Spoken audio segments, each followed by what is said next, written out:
Hi everyone, doing something a little bit different today. My very good friend Kate, whose YouTube channel you can probably see here, has sent me some questions to get to know me a little bit better, hence the title. Don't worry, I won't be singing anything from the King and I, at least not when I'm sober anyway.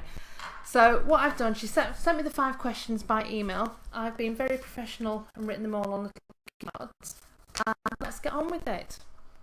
So the first question is, what is the best present you've ever received?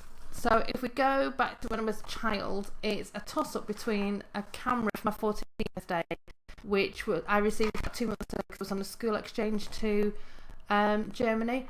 Nothing special, just a little Instamatic type thing, but it was my first real film camera, and I treasured that for years and years. I think I left it at home when at my mum's when I left home. No idea where it is now. It's probably got binned or something like that. The other one that I had to pick out was a Swatch watch. It was red, yellow and green. No, it wasn't. It was red, yellow and blue. And I got that for my 16th birthday. Now, because my birthday is at the beginning of May, we were usually away in the caravan for May Day bank holiday weekend. And it was a real surprise to get it. I got a nice pair of earrings and this Swatch watch. Probably because they were really easy to hide in a caravan. If I'm talking about presents when I'm an adult, probably in the last couple of years, my husband has surprised me. Firstly with a Kindle, that was one Christmas about 3 years ago, and a Pandora bracelet for my 40th birthday. Had no idea I was getting those at all, and yeah, I've wear my Pandora bracelet every day, and it's had charms added since. So I'm really easy to buy for now. Question number 2. Why did you want to become a blogger or a vlogger?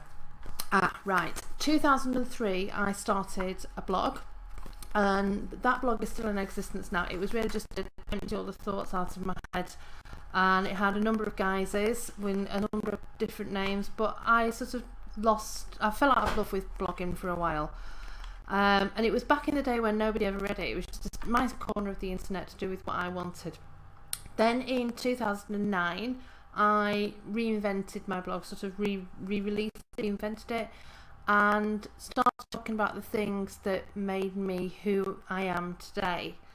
That blog still exists now. It's obviously coming up for its 5-year anniversary in July, which I'm a little bit weirdly excited about.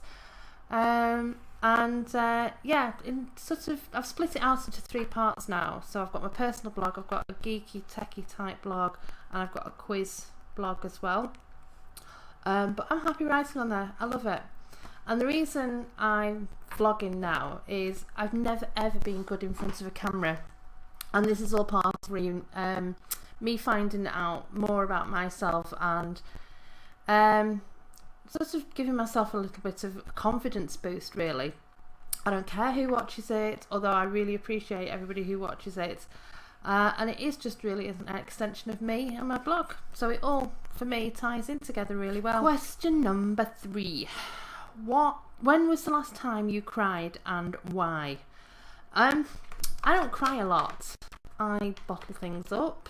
I get frustrated really easily, and probably slam a few doors and sort of crash around the house, or sort of stomp upstairs like a petulant teenager. But I don't really cry unless it's something really, really personal. I can't even remember the last time I actually cried.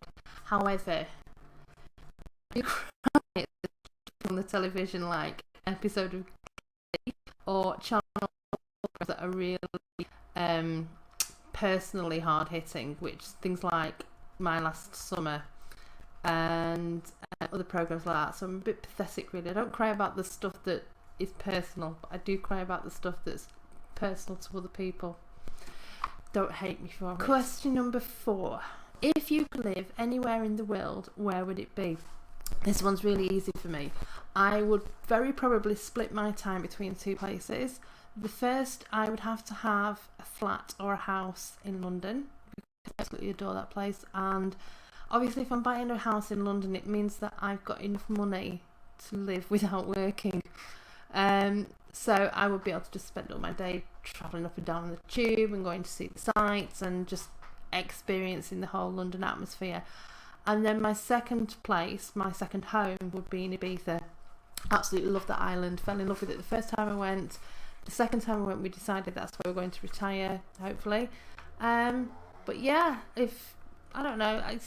We don't travel an awful lot, so I like to go back to places that I know really well. So one in the UK and one in Ibiza. And the final question is, what was your favourite programme as a child? And this is going to be really, really obvious, I think, to anybody who knows me. I think I'm that far back. I loved stuff like Rainbow and Handful of Songs and Play Away when I was really tiny. And then I moved on to things like Blue Peter, and I'm from sort of like the John Noakes, Peter Purvis era, that type of thing, Janet Ellis. And I loved Why Don't You, even though it told me to switch off my television so I can go out and do something less boring instead. See, it's all flooding back now. I really wanted to be a presenter on that show, but never knew how to go about getting on there. And then the last one would have been Grange Hill, which was just, I think, people of my age is just, it just like did the hard-hitting storylines that we were probably experiencing in school, especially the Just Say No with Zamo and the heroin story. I mean, everybody of my age remembers that. But there's one little gem that I think people forget about. It's set in Blackpool, which was just up the road from where I was living when I was a teenager. And there were some actors in it that had auditioned from our school, our high school, and they got bit parts or background parts and things like that. And it was a little programme called Seaview, and it starred Yvette Fielding, and it was about B&B in Blackpool. And it was just a little drama series that was on weekly, but I really loved it. I didn't get a bit part, by the way, so if you're going to search that on YouTube, it's not happening. So that's it. That's my 5 questions. If you want to pop on over to Kate's channel now and see what she's answered, see how she's answered my questions, and then I'll be back sometime soon in the future. I don't know when, don't know why, don't know how, but don't forget to subscribe down there, wherever it is, and I'll stick some links in the description box for other ways you can get hold of me on the internet. So nice to speak to you. See you again soon.